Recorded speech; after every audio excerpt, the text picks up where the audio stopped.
Good morning class. आज हम शुरू करेंगे चैप्टर 10 का नया टॉपिक। आज हम बात करेंगे किशोरावस्था की और इसमें होने वाले परिवर्तनों के बारे में। तो किशोरावस्था क्या होती है? 11 से लेके 18 या 19 वर्ष तक की जो अवस्था होती है उसे किशोरावस्था कहते हैं। और इस अवस्था में कई सारे परिवर्तन, चेंजेस जो है बॉडी में आते हैं। और अगर हम बात करें तो ये विकास की अवस्था होती है। तो किशोरावस्था 11 से लेके जो 18 या 19 वर्ष तक की जो अवस्था होती है इसे किशोरावस्था कहते हैं, जिसे टीन एज भी कहा जाता है। और ऐसे जो बच्चे हैं जो कि किशोरावस्था में होते हैं उन्हें किशोर, किशोरी या टीनेजर्स कहा जाता है।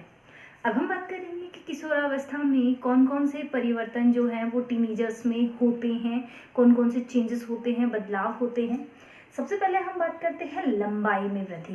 ये जो किशोरावस्था होती है इसमें जो टीनेजर्स होते हैं इनकी जो हाइट है वो बहुत तेज़ी से ग्रोथ करती है और लास्ट तक जाते जाते 17 या 18 जो साल के जब वो हो जाते हैं तो ऑलमोस्ट उनकी हाइट ग्रोथ कर चुकी होती है। इसके बाद वो रुक जाती है। तो यहाँ पे सबसे पहला जो परिवर्तन आता है वो किशोरावस्था में सबसे ज़्यादा लंबाई में परिवर्तन होता है। जो हाइट होती है अचानक से बढ़ती है। और इसमें भी अगर हम लड़के और लड़कियों में दोनों में कंपैरिजन करें तो लड़कों के कंपैरिजन जो लड़कियां होती हैं उनकी हाइट जल्दी ग्रोथ करती है।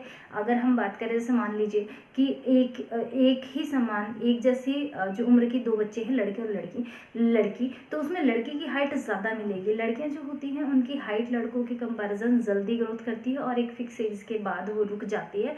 और लड़कों की हाइट जो है लड़कियों से ज़्यादा होती है, बट वो जो ग्रोथ होती है वो लास्ट में ज़्यादा होती है। तो यहाँ पे लंबाई में सबसे पहला परिवर्तन हो गया, लंबाई में परिवर्तन। दूसरा हम बात करते हैं शारीरिक आकार में परिवर्तन।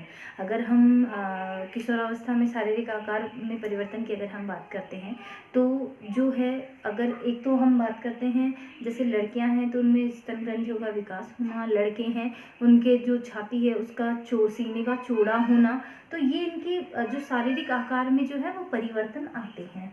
इसी के साथ दाढ़ी मूंछ का आना है लड़कों के अंदर।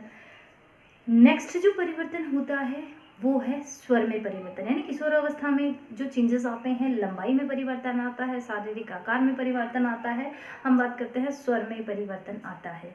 ये जो अवस्था होती है, जो टीन एज होती है, इसमें क्या होता है कि जो आवाज़ होती है इसमें भी काफ़ी सारे चेंजेस आते हैं। जो लड़कियां होती हैं उनकी आवाज़ थोड़ी तीखी हो जाती है, सुरीली, और लड़के जो होते हैं उनकी आवाज़ थोड़ी भारी हो जाती है, जिसे हम मोटी आवाज़ कहते हैं। तो यहाँ पे जो हमारे गले में जो लैरिक्स होता है जिसे स्वर यंत्र कहते हैं, ये जो है लड़कों में अधिक विकसित होता है, यानी ज़्यादा बड़ा हो जाता है, जिसे कंठमणि हम कहते हैं। और ये जो कंठमणि होती है लड़कों में इसका आकार बड़ा हो जाता है, जो कि सामान्य दिखाई देता है, जिसे एडम्स एप्पल या कंठमणि कहते हैं। इसका आकार बड़ा होने के कारण लड़कों की जो आवाज़ होती है वो भारी होती है और मोटी होती है, और लड़कियां जो होती है उनकी आवाज़ होती है। तो यहाँ पे हमने 3 परिवर्तन देखे, लंबाई में परिवर्तन, शारीरिक आकार में परिवर्तन और स्वर में परिवर्तन। किशोरावस्था जो होती है इसमें स्वर में भी परिवर्तन आता है। लड़कियों की आवाज़ जो है वो तीखी, पतली, सुरीली होती है। और जो लड़कों का अगर हम बात करें तो लड़कों की जो ये जो कंठमणि है, एडम्स एप्पल जिसको कहते हैं, इसका आकार बढ़ने के कारण इनकी आवाज़ जो है वो भारी होती है, मोटी होती है। अगला हम बात करते हैं श्वेत एवं तेल जो ग्रंथियाँ होती हैं वो अधिक क्रियाशील हो जाती हैं, जिसके कारण ये जो अवस्था होती है, जो टीनेजर्स जो होते हैं उनके फेस पे बहुत सारी जो फुंसियाँ हैं या चेहरे पे जो है दाने दाने बनने लग जाते हैं, तो ये होता है श्वेत और तेल ग्रंथियाँ हैं उनकी क्रियाशीलता बढ़ने के कारण। तो जो किशोर अवस्था के अंदर जो किशोर किशोरियाँ होते हैं इनके चेहरों पे जो फुंसियाँ वगैरह है ये ज़्यादा होती हैं, और इनका कारण होता है तेल ग्रंथियों का और श्वेत ग्रंथियों की क्रियाशीलता का बढ़ना। अगला हम बात करते हैं जनन अंगों का विकास। सबसे जो महत्वपूर्ण है किशोरावस्था में वो ये है कि इस अवस्था में जो टीनेजर्स होते हैं उनके जो रिप्रोडक्टिव ऑर्गन्स होते हैं उनका डेवलपमेंट बहुत तेज़ी से या हो जाता है, और इनका जो विकास है पूर्ण रूप से होने के बाद हम बात करें मेल और फीमेल ऑर्गन्स की, जो पहले हमने जो इससे पहले वाला जो चैप्टर हमने पढ़ा था उसमें हमने पढ़ा था कि जो महिलाएं होती हैं उनमें अंडाशय होते हैं जिनमें अंडे बनते हैं।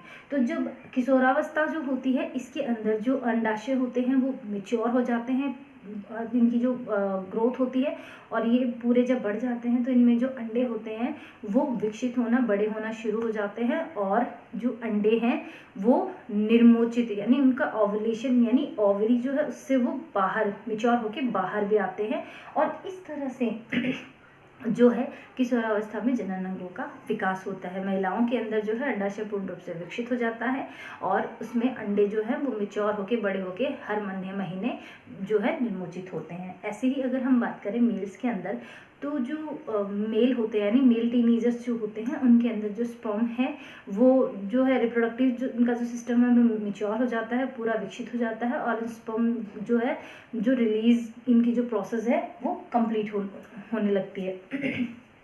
इसके बाद हम बात करते हैं मानसिक, बौद्धिक और संवेदनात्मक परिपक्वता। तो इस उम्र के जो बच्चे होते हैं, जो टीनेजर्स होते हैं, उनकी सोचने की जो क्षमता है उसमें भी काफ़ी परिवर्तन आता है। उनका बौद्धिक विकास होता है, संवेदनात्मक विकास भी उनका होता है। कभी ये फील होता है कि हम बहुत बड़े हो गए हैं, कभी लगता है हम बहुत छोटे हैं। किसी भी काम को करते हैं तो उससे पहले काफ़ी सोच विचार करते हैं कि ये काम हम करें नहीं करें। तो इनकी सोचने की जो क्षमता है, उनका जो बौद्धिक विकास है वो भी काफ़ी जो है उसको विकसित हो जाता है। तो इस तरह से जो किशोरावस्था होती है उसमें काफ़ी सारे चेंजेस आते हैं जो कि मैंने आज आपको पढ़ाए हैं। आज आपको जो होमवर्क में है ना एक क्वेश्चन करना है, किशोरावस्था में होने वाले परिवर्तनों को समझाइए। तो यहाँ पे जितने भी परिवर्तन मैंने लिखे हैं बोर्ड पे आपको उनको लिखना है और उनके बारे में थोड़ा थोड़ा आपको लिखना है। Thank you.